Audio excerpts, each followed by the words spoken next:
Hey everyone, this is Deb. So this week, Kate and I had the opportunity to interview two incredible women, Kim Kearns and Katie Mack. They have their own podcast called Fucking Sober, and it is about the first 90 days of sobriety. It is raw and passionate and beautiful. It's an incredible narrative, and I highly encourage anyone to check it out.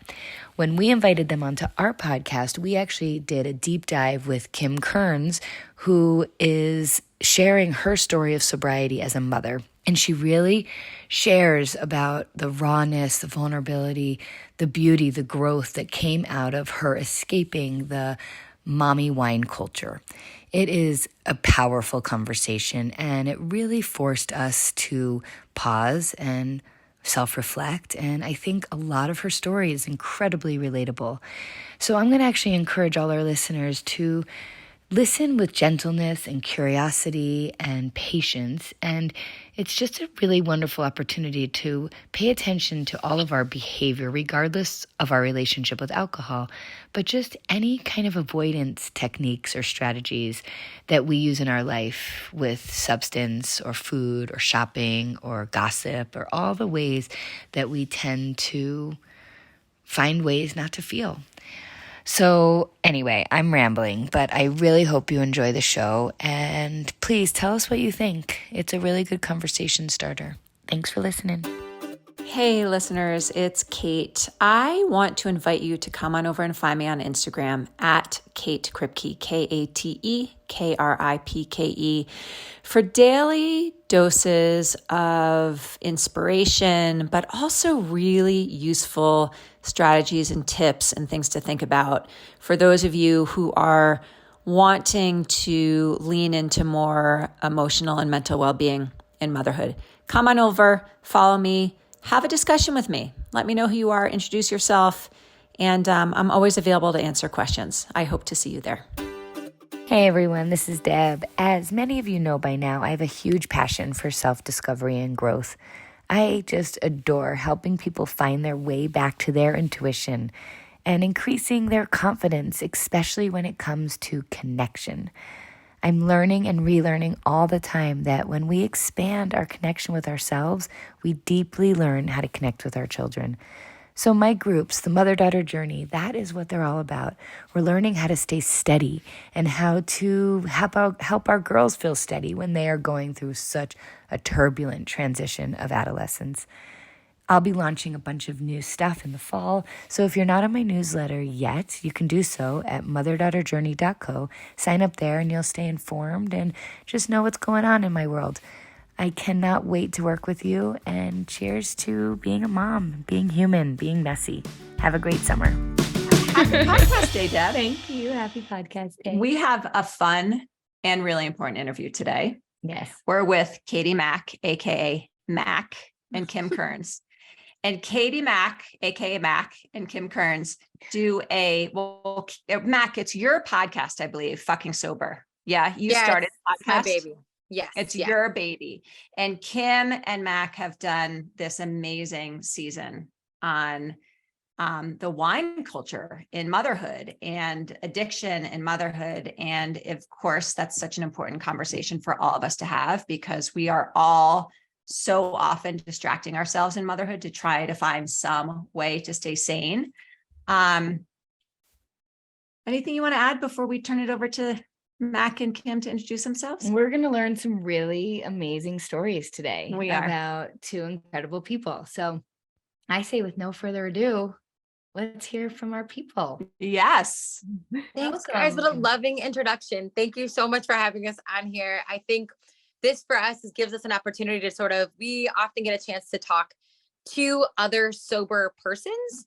And this is really cool to talk to people who maybe want to just red flag or keep an eye on their drinking, or even just look at how it's been affecting their life. But I'll zoom out and I'll talk about the podcast. So Fucking Sober is a podcast I started writing in 2017. That was before I got sober. It's a podcast that is a narrative podcast that's different than this, when we have, an interview style. So it kind of means there's people speaking to each other. She's talking in her head when she's going up the stairs. You can hear the footsteps. When a dog barks, you can hear a dog bark. And sort of the idea is that we can hear a story of somebody who is trying to get sober, not necessarily enjoying themselves, but doing it anyway. And we do the first 90 days. It's called Fucking Sober the First 90 Days because it highlights the first 90 days of sobriety. And like any habit, the first 90 days are just like the weirdest, if not the hardest. They're just like everything sort of out of order. And the number one question I would get, I've been trying to get sober for about 11 years now. But the number one question I would get would be, in this really interesting, vulnerable space, someone would say to me, oh, it's really cool that you're sober. And we're at a party. And then, oh, like how long you've been doing it? And then, but like, how? Yeah. Kim just mouthed it with me. It's because it's a really vulnerable spot to like actually ask, wait, how did you do it? Yeah. And Kim picked up on this, and obviously I'll let Kim tell her story, but Kim picked up on this immediately when she started writing her blog. And my version of picking up on this, wanting to share my how. I don't necessarily think that you should do it the way that I did it. And I don't think it was easy. I think there are easier ways and more supportive ways and all that stuff. But it is the way that the fictionalized version of me got sober. And the Fucking Sober as an entity, season 1 and season 2 right now, we call it semi-autobiographical. So we can straddle the line between sort of like docu-education and entertainment. Because sometimes the truth is a little boring, even if it's interesting. And sometimes stuff that's really heightened, you're like, you're never going to believe this is going to happen. The storytelling of it isn't really good. So that sort of meshes my sort of theatrical worlds. And ideally speaking, it just takes up like 17 to 30 minutes of your time. And for a lot of people, that is 17 to 30 minutes of their time where they're not drinking or spending time to look at growth. So that for me, season 1, I made fully well knowing I was going to make season 2. And I put out a call for season 2. And so season 1 is my story.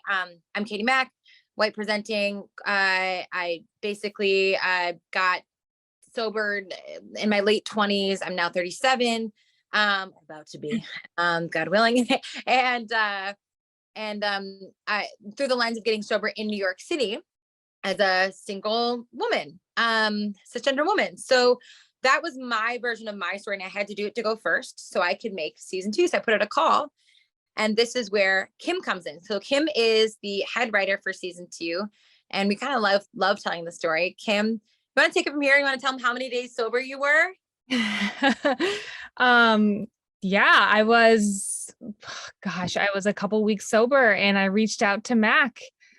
She put a call out for, writers to submit something, and I submitted my story. It was like a bio, a little bit about who I was, and I was only a few weeks sober, but I was just desperate for friends, connection, and she contacted me. So yeah, I mean, I was a mess back then. I was so lost, and I just was searching for so many answers. But I knew that I was on the right path, even though I felt so totally confused and scared. And I wrote that bio and that little writing sample in the middle of the night when I was unable to sleep, just days sober. I knew that I had made the biggest decision of my life, which was to stop drinking, and the best decision of my life. So can I ask you a question, Kim, that we haven't asked you yet, even in our sort of pre-talks before recording? What did your drinking look like when you decided to stop? Because I'm imagining, there are, what we talked about before we started recording is that Deb and I are not sober, right? I think I actually happen to drink more than Deb does. I'm more of a drinker than Deb does, but neither of us are sober. And I think there becomes this question, which is so different for every person, but like, my question for you is, what did it look like? And what was it that got you to the point where you were like, it is time for me to stop? So I've told my story so Yes. many times. And I think what is so interesting about my story is that I'm so similar to so many women and so many moms. And that's why I felt that it was so important to tell my story and to do this podcast with Mac, because I think that there are so many moms out there that were doing exactly what I was doing. And so I'll start from the beginning. I grew up in Greenwich, Connecticut, and started drinking at the We age. both have connections to Connecticut. That's why we laugh. Yes. Okay. Sorry, go on.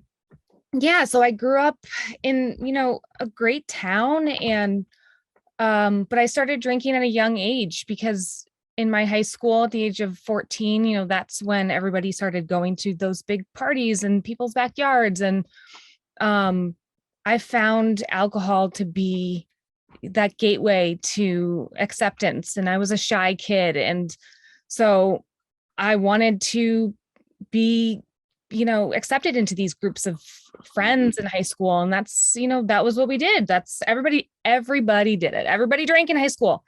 Segue into college. I went to a small liberal arts college in Maine, Colby College. It's where I met my husband, and 1,800 students there. Same story. Binge drinking every weekend. Everybody did it. And from an early age, I drank not just to have, to feel that loose, comfortable, whatever. I drank to get shit-faced. I drank to get drunk. I blacked out all the time from a young age. And I never thought anything of it because a lot of my friends did it, and a lot of my friends did it in college, and nobody ever questioned it. And it was sort of the norm. And in college, that's, it was a work hard, party hard kind of vibe, at Colby. And once I graduated, my husband and I kind of maintained that mentality of, he went to law school, I went to grad school, I got my master's in teaching. And even though we didn't drink like that during the week, we still would drink heavily on the weekends. Excuse me. So it wasn't that through my 20s that I was drinking and drinking every day, every night. I was partying on the weekends with my college friends, with my coworkers on a Friday night, going to happy hour. I never thought that alcohol was ever a problem for me.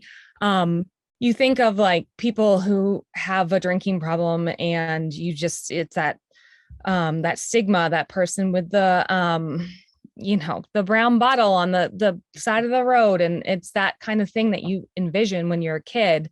And the stereotypical, from the movies, like you don't ever picture yourself as a problem drinker. Mm-hmm. So as we got married 25, I had 3 kids under the age of 4 by the time I was 31. So I had a lot of babies really quickly. Yes. And so I sort of fell victim to the mommy wine culture, is what we like to say. And I found comfort in play dates with other moms. We lived in Boston, and my husband and I moved to Boston after we got married. And we had all the kids in the city. And I would, bring a bottle of wine to the play date, and, meet up with friends at the park and pushing the kids in the stroller. And, eventually we moved out to the burbs, and I always gravitated towards friends who drank. And so it was a very slow progression throughout my 30s with these kids. And eventually, once I became a stay-at-home mom, once I had kids, and I stopped teaching. And, I never, ever saw it coming. And all of a sudden I was, home with 3 little kids. My husband's an attorney. He was working very long hours. And eventually I was having wine every night and, cooking dinner, a glass of wine a night, maybe 2 glasses. Oh, like having some friends over. Oh, what's a 3rd glass? And then it just progressed. Eventually, by the time I stopped drinking, I was drinking a lot more than that. And I was sneaking drinks from my husband. I was drinking during the day. I mean, it really, really progressed. And I want to say it was like the last 5 years of my drinking that it started to really ramp up. We moved to the town of Needham outside of Boston and, hanging out with a lot of different people that enjoyed drinking just like we did, drinking heavily on the weekends. And, I would say as my kids got a little bit older and they got out of the baby phase, I started drinking on a more regular basis, nightly. And my husband every now and again, because he still has never, he was a drinker in college with me, but he has never been a huge drinker, and he's always had a stop button, and he's always been able to have a couple and call it quits. And he was always my driver, and he was always he never blacked out. And so he just was the responsible one. He just, cleaned up after me and picked me up off the floor and would take me home. And there were times throughout the last several years of my drinking that he, Okay. Kim, We just lost you for a minute. we lost you. So I am so sorry. This is like so not amazing for you as you're telling this important story. Yeah. So we're just gonna I've told it so many times. It's fine. It's like I can tell it in my sleep. okay. I think we've got you back. So we're gonna go for it. You were talking about your husband, and that's where we lost you, that he's not a big drinker. Okay. We didn't miss too much then. Okay. So he's not a big drinker, and he's been able to stop after like a couple drinks, and he's never blacked out. But he used to sort of pick me up off the floor and clean up after me. And he would always, tell me on a Sunday morning if I had consumed too much the night before. He would sit me down and he would say to me, "All right, Kim, do you remember what you did last night?" And that was always like the worst phrase. I hated hearing that. Yeah. And I would get really kind of mad, kind of defensive, but at the same time, I knew exactly what he was doing. I didn't get mad at him. It was more that I was mad at myself because I knew deep down there was this little voice in the back of my head. Like I knew that there was something going on with me. And he never told me, "You have to stop," or "You have a problem," or "What the hell?" Like he was never mad at me, but he was sort of like, "All right, like what's going on? Like, are you okay? Like, that's not like, you got to slow down. Like you're going to hurt yourself, or I'm worried about you," and it always came from like a kind place, or a concerned place.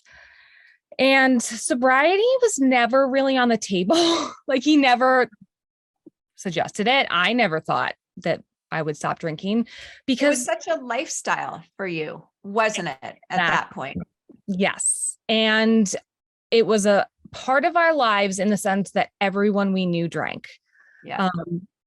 I really don't know many people still in this town that don't drink.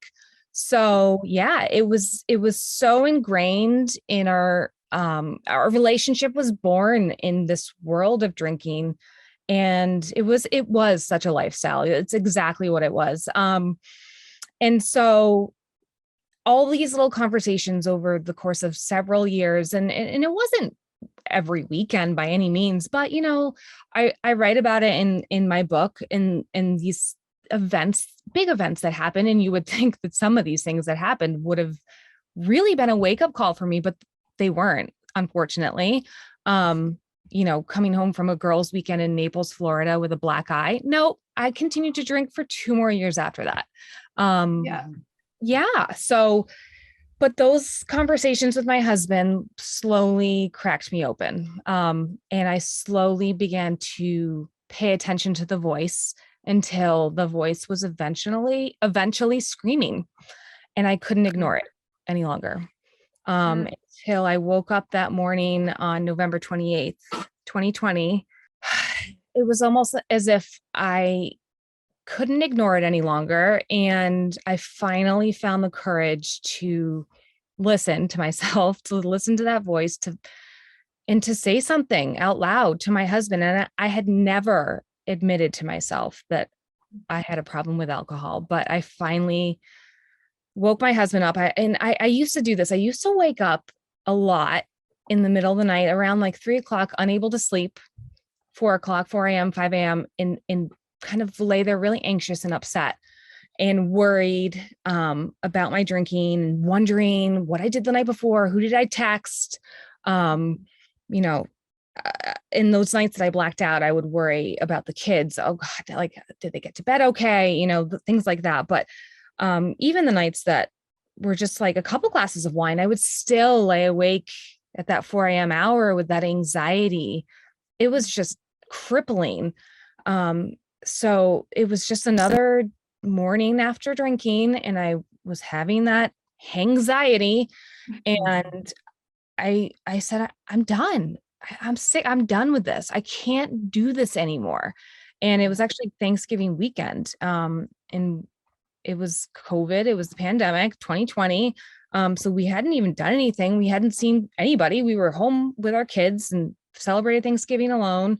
But that Friday, I had just like drank a bottle of wine on the couch alone the day before. It was just, I was spiraling, and I was getting to a dark place. And I said to my husband, I woke him up and I said to him, what would you say if I said that I needed your help to stop drinking?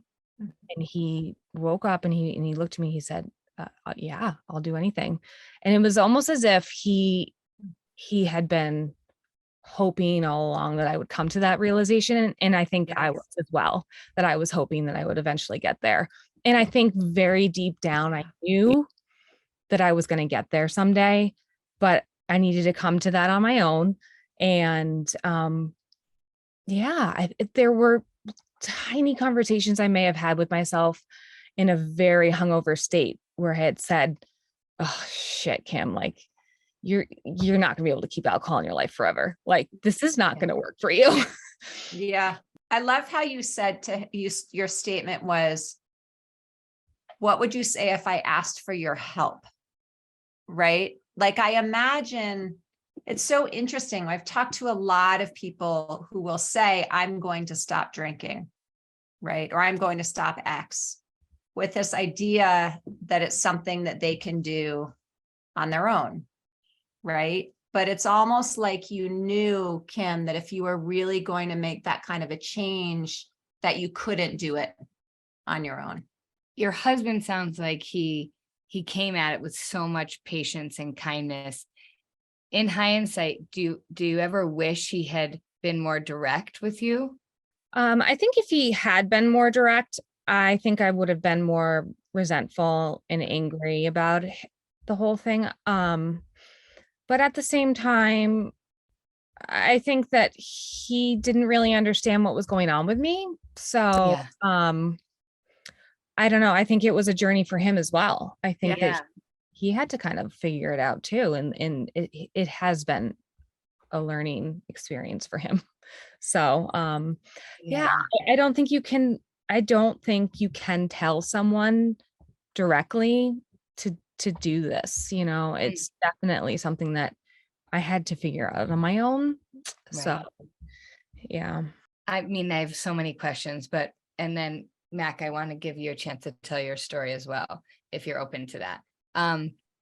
But I'm wondering what happened next, like with friendships, with your social life. If you're open to sharing about that, I think our listeners would really appreciate that. Yeah. you have another hour? I know. Part two. I know. I was gonna say this could be a part two.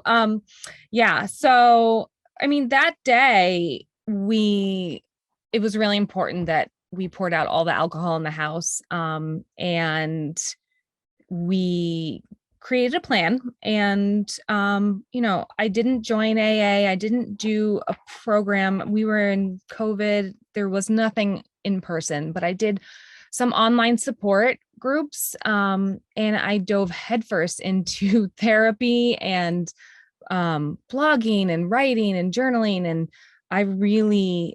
I don't half-ass anything. And I really go, all in. And that's exactly what I did. And we got rid of every single drop of alcohol in the house.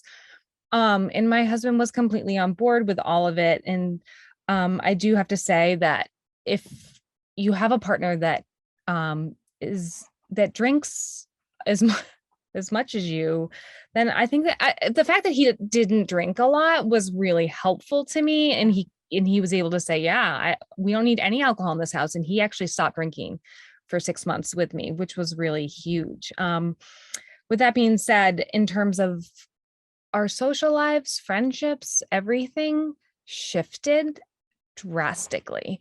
We talked about the lifestyle. My entire world was centered around alcohol. Everything I did, everyone I saw, all my friends. I did have a couple close friends that I told that day. A couple of them that have known me for a very long time that I still speak to regularly and can count on no matter what. And then there were a couple friends that I tried to confide in that are no longer friends with me because it was a difficult situation because it's like holding a mirror up to the friendship. Alcohol is played such a role in so many of my friendships that it was really hard to maintain a lot of those relationships. And that has been probably one of the hardest aspects of sobriety for me. Yes. Wow. Was your community surprised, Kim, when you brought up this choice you were making? Those people that were not able to be supportive of you the way you hoped they would, were they surprised that you were making this choice? Yes. I think they weren't. My friends were surprised that I was not drinking because I not only enjoyed to drink, I was like the first at the party and the last to leave. I partied hard and I brought the party, and I just was, I don't know. It was a big surprise when everyone's like, Kim Kearns isn't drinking, but I also didn't just quietly stop. I became very loud with my sobriety. And, as they say, I have been recovering out loud. I have been telling my story. I have, written this podcast. I wrote a book, and I did that because I want other moms to know that, they aren't alone, because I felt so incredibly alone and scared and lost for way too long.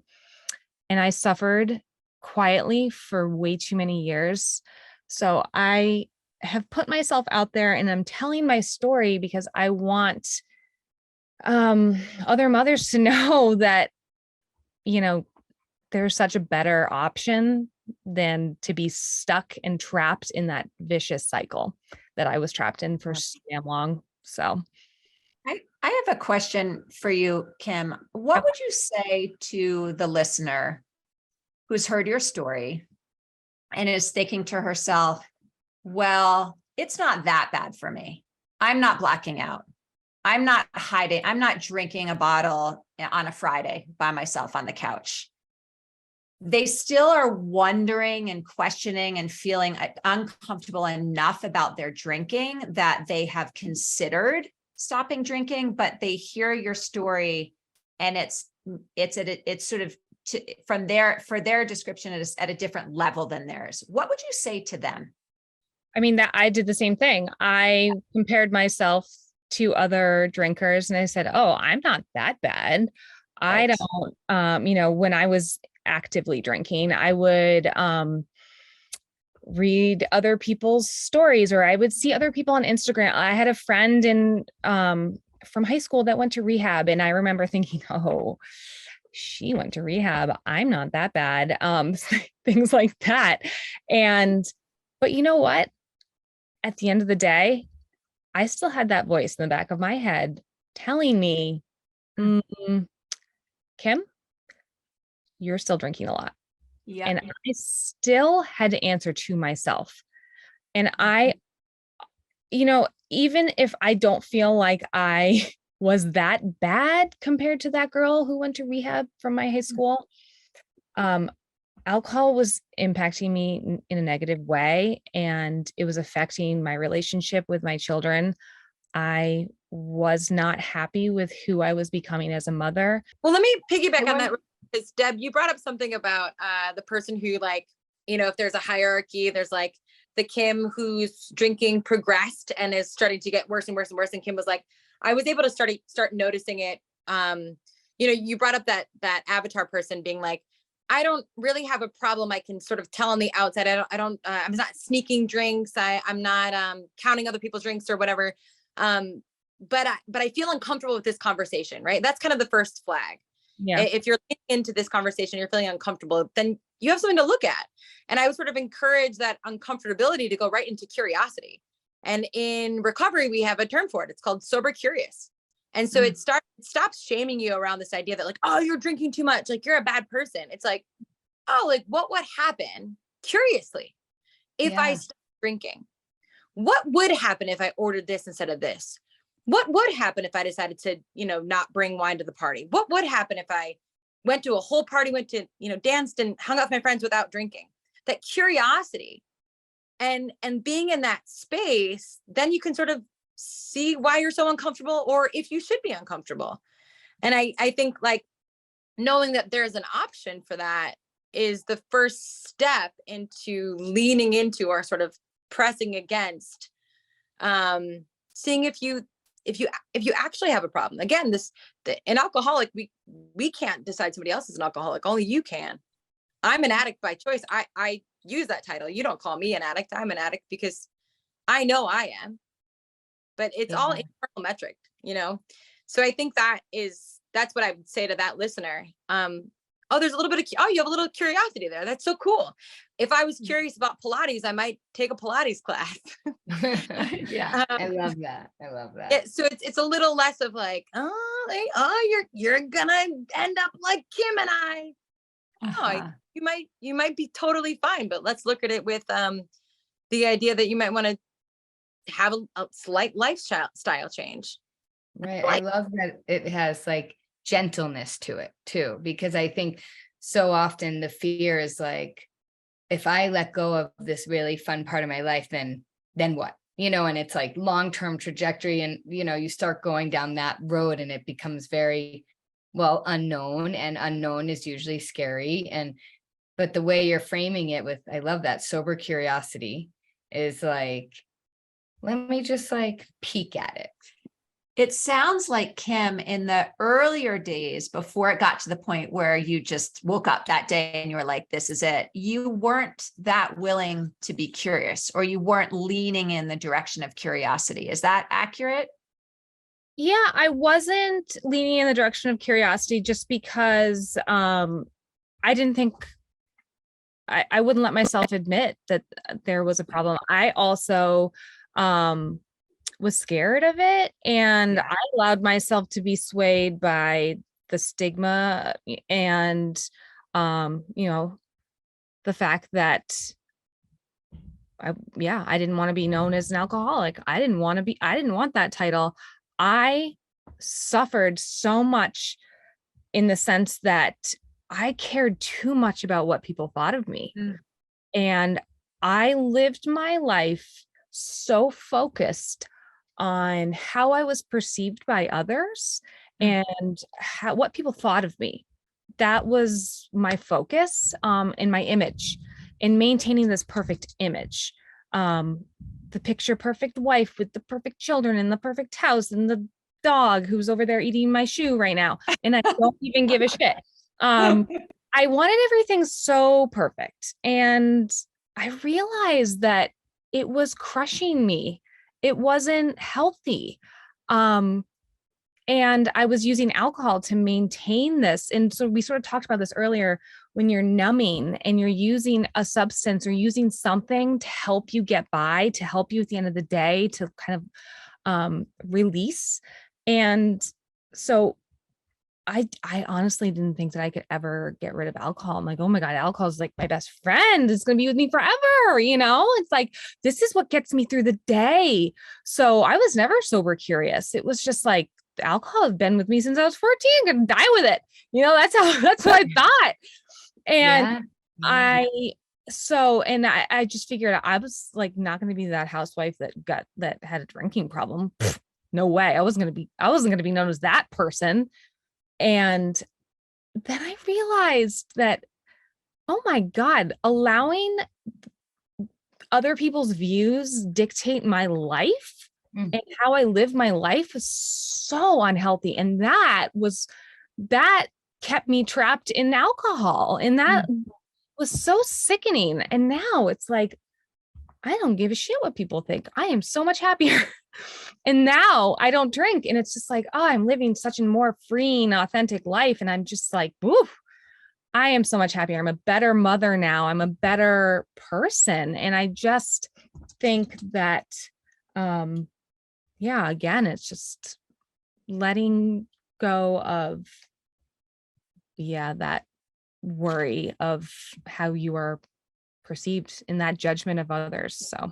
So just for a moment, I want to re-bring up that term, wine culture. But what'd you call it? Mommy wine culture, right? Because I'm just wondering if like, you know, we can all, as we sit here, brainstorm or think out loud a bit about what leads to that, right? Because that is a lifestyle for sure, not just in Boston, but also in Boulder and New York City and Connecticut. And I mean, everywhere across, you know, everywhere. And so it really is something I think we want to identify, just so that people can get curious about whether or not that is sort of a lifestyle that they are a part of or have created for themselves without even realizing it. What do you guys think leads to that? Kim, you can co-sign on this, but right.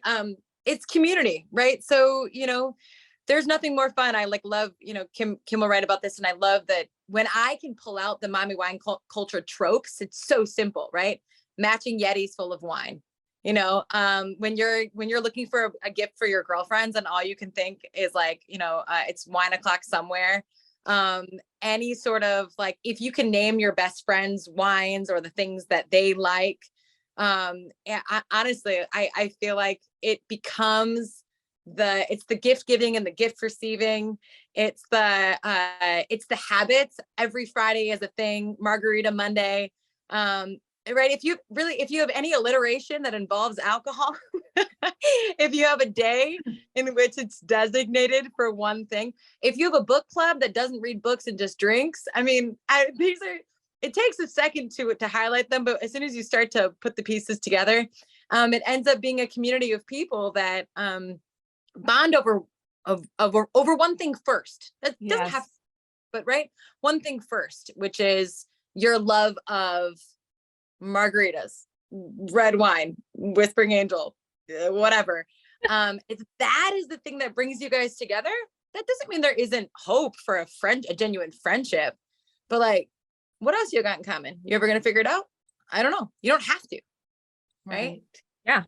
That's so good. And it's so helpful. Yeah. And I also think it's Instagram and TikTok, and it's you know, these social media posts that, you know, have been circulated. And we, you know, when I had kids, I was, you know, when you're stuck at home and you feel so isolated, and I wasn't even in an isolated community. I was living in Boston. I was in a city, but Yeah. you have to consider some, people out I don't want to name anything in particular, any in the middle of nowhere town or anything, but like, I just am picturing somebody who doesn't have any, brand new baby, no mom friends, and they just are finding that connection on Instagram. Yes. And for example, can I read something that Molly Sims posted today? She posted, yes, please. I was gonna say, you can cut this out if you don't want, but she posted on her Instagram, the best part about being an adult is you can pour a glass of wine and that's dinner, baby.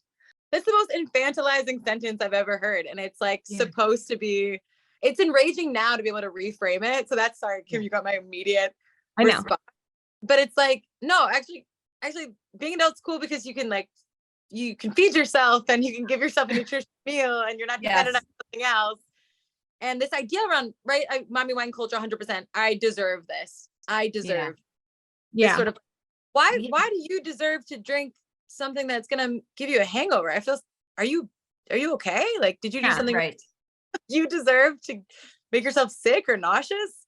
I remember the fact that she posted that and she gets, 10,000 likes and a zillion comments of all these moms being like, yes, totally. It's like, and great. And so it's so frustrating because, these celebrities posting shit like that, condoning, encouraging this kind of behavior. And so that's where I think that's where it starts. That's where it, how it gets perpetuated, and it's frustrating. Remember Tropicana was doing over the pandemic, Tropicana was doing the closet fridges. So you could, you could put your champagne and juice in the fridge, in your closet, so you could hide from your kids and have a drink in the closet. Like our whole community lost it. We were like, what? Like, not only are you hiding from your children because your life is unmanageable, but then you're drinking in the closet? I don't understand. Right. Like, there's so much wrapped up in that. Oh man. It was, I remember the moment, actually, there was a time when you and I first started becoming friends that our kid, I just like weaned. I mean, we were already friends, but like I would just weaned. And I remember suddenly I was like going out a lot. It was like this window. And I remember I like had this thing where I was like, wow, I am not sleeping well. Like every time I drink wine and I go out and I'm not sleeping well. And it was like this, I was spreading my wings again. I was like reclaiming myself as like, I'm still a woman, even though I birthed 2 babies, and like, I can have fun too. See, like, and I was really into having fun and at that window of my life, that little chunk of time, I was like, this isn't working. This isn't feeling good for me. And that's actually when I just was like, wine is not really my friend anymore, but like, it was, and then I moved to tequila, but it was a significant moment where I was like, I was coming out of the woodwork. And I think that is actually a big part of mommy wine culture too, is like trying to reclaim yourself as a woman and not just a mother. I have a question about that Molly Sims post, which I think is fine to have on this podcast. She put it out there so we can comment on it publicly as well. But here's my question. Whether or not Molly Sims was in this state of mind or not, do you think that part of that kind of promotion is so that someone feels less alone and crazy in their choices? Do you know what I mean? It's sort of like, I feel so uncomfortable at the fact that I'm drinking my own wine at 4:00 and not having dinner. I'm going to turn it into something that will make it sort of popular or attractive to other people. Do you think there's any of that in there? Because sort of misery loves company a little bit. Possibly. I just think it's so dangerous. Dangerous. Yeah.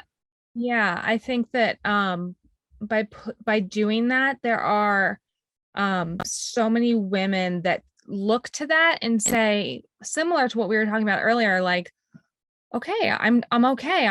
I do that all the time. So if Molly Sims is doing it, then I don't have a problem. Then I'm okay. I just think that it's a really dangerous message, and she can be doing so much more with her platform that Yeah. To be putting that out there I just don't think it's smart. I mean, right. I think we can all assume that it's supposed to be harmless. It's not supposed to be harmful. So that's like, it's always like a good place to jump off from. And that if Molly Sims had the awareness that, she was like, oh, I'm making a bad choice and I would now want to make it a good choice, that would be like next level. And I think we wouldn't be making those choices. But I think it speaks to this thing of when we become parents or adults, we are supposed to know what to do. And it's supposed to look like a particular thing. And the idea, I think what you said is the message is when it doesn't look perfect, it doesn't mean you're doing it wrong. So I think the message is right, but it's rather lazy because I don't actually think Molly Sims is drinking wine at 4:00. I actually don't believe she's doing that. I believe she came up with that idea and that made it feel less normal, or the expectation is that you don't have to be perfect. Unfortunately, like we don't necessarily think that drinking wine at 4:00 is going to make you like yourself anymore. I think that's really it. Because it has like a chemical effect. Like it changes your the world. So yeah, it's a little different. It would be like at 4:00, tell yourself like you're, a bad person. Oh yeah. And you could be like, I'm going to say something positive. At 4:00, I'm going to say I'm awesome and yell it to the world. I think that would have a much better effect than a glass of wine. Absolutely. Yes. Darling Kim, what I want to say to you is that, first of all, thank you for sharing your story. It is so freaking courageous and brilliant. And I love that you are being sober out loud. I think that is unbelievable. And the thing that I think lands the most is that you are liberated now, that you feel much more like yourself, that you're finally like living a life that's about you being authentic and not about trying to be what other people need you to be or what you think they want you to be. To me, that is the definition of mental health. That is like moving towards a place of being a queen, of being like really who you are in your fullest. And I want our listeners to hear that, because whatever the addiction is, whatever the thing is that's taking you out of authenticity, that's the thing we need to pay attention to. And so your story, I hope, has helped others today. Amazing. Thank you. Thank you so much. That means a lot. I appreciate it. Well, this has been such an interesting podcast. I don't know if our listeners have been able to hear the choppiness, but we are like making it work with all kinds of chaos on our internet today. So thank you for being patient and sticking through this challenge today with the internet. Can you tell us, I want to hear everything. We'll put everything in the show notes, but Mac, if you could let everyone know about your podcast and Kim, also, I know you have a podcast. I think another one as well. And a book. Right? And a book. And so tell our listeners more about where. Kate, I believe it was you that said, Kim, what did you do next after you stopped drinking? And that is what Fucking Sober is all about. The whole season of Fucking Sober is exactly what we did next over the next 90 days. So if anybody's curious about how to answer that question, please go check out our podcast. It's fckingsoberpodcast.com. That's our website. But you can find us on literally every single platform. You may have to type in the actual name because fucking doesn't do well in terms of shadow ban. But I promise you, we are in the top 5% of Spotify shared. So we're like just passed from one person to the other. We're probably in more text messages than anything else. I do recommend checking it out to get a glimpse of what it could be like to get sober and just listen to somebody else's adventure. And my name is Katie Mack. I'm the executive producer of this. And you can find me on my website, Mackstage, MACKSTAGE.com, and at Mackers, MACKERS NYC for Instagram. Kim. Okay. Yeah. So you can check me out at A Sober and Strong Mom on Instagram, and KB Kearns, KEARNS on Instagram. I also wrote a book, On the Edge of Shattered. And I have a podcast as well, The Weekend Sober. And you can go to my website, KimberlyKearns.com. So thank you so much for having us.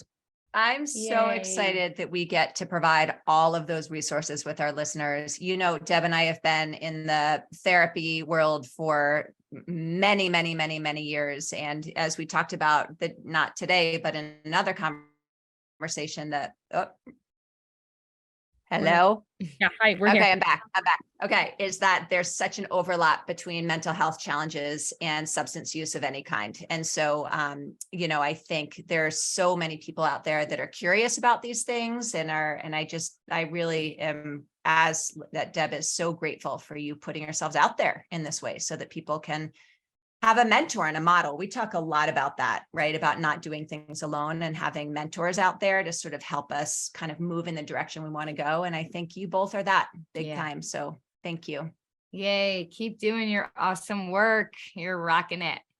Thank Thank you. you, guys. Thank you. Hey, you guys, it's Kate. We really hope you enjoyed this week's episode. And if you did, go ahead and share it with a friend. It also would mean the world to me and Deb if you would take a minute and write a review. If this podcast makes you laugh, makes you cry in the best of ways, helps you feel less alone, gives you information that's useful to you in your mothering journey, if you write a review, it will make this more accessible to other mothers like you. So take a minute. We'd be so grateful. Thanks for being here.